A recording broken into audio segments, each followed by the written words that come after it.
He does seem like someone who might have a little more knowledge than the general population, which makes it all the more confusing that I've sent Matt Dillon on this top secret mission, since I'm not only his boss, but I'm also a lifelong friend of his, and I was there for the birth of his child, etc., so I'm very close with his family, to the point that I remember pulling Knight aside, and he would hint to me, because people are like, oh, you're playing Adam Hassler? Have you read the books? I'm like, Adam Hassler. So I had to say, I'm like, why are all these people tweeting me about, you are such a, it's exciting, because every character has so many layers, and nobody's who you think they are entirely.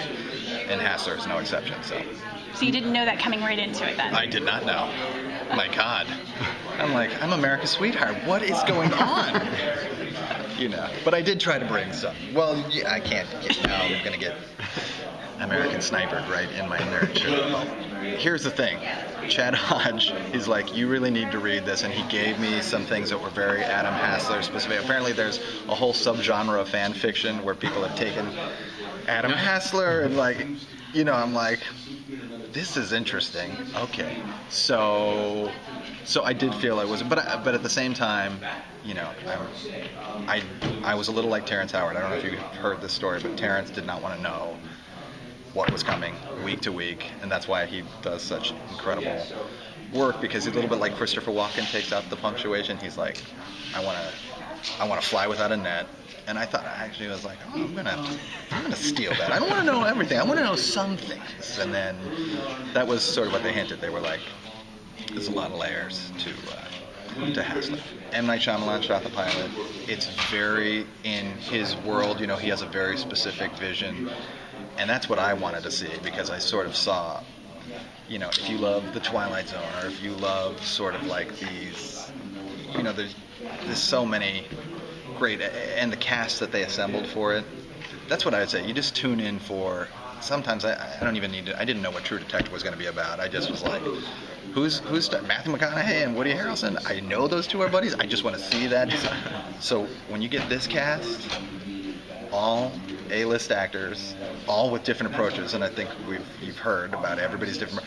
Watch what happens when those actors interact. When you get somebody like Matt Dillon, who likes to prepare, and Terrence Howard, who's like a free spirit who will just jump right off the page.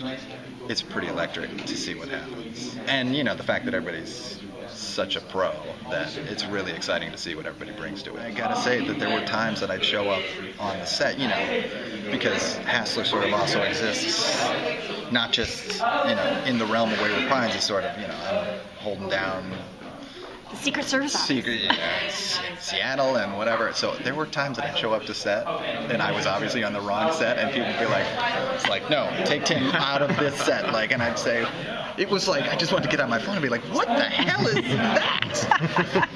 Really cool, I must say.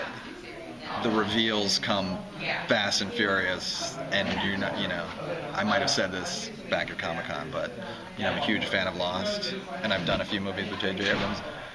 But I remember I cornered him one time, and I'm like, you can't string me along for 7 seasons to find out that the polar bears are in the zoo. You gotta be a little more generous with, don't send all the reveals. If anybody watched that show, the reveals all came out in the last 3 weeks, and I'm like, I'm watching the show.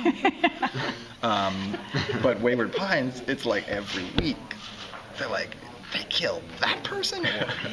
Where are we? It was pretty amazing. The funny thing was, I remember getting the advanced first 5 scripts, and 4 and 5 were not supposed to be viewed by the actors, and they were like, they came in, they took them away, and I hadn't read it yet. I'm like, God.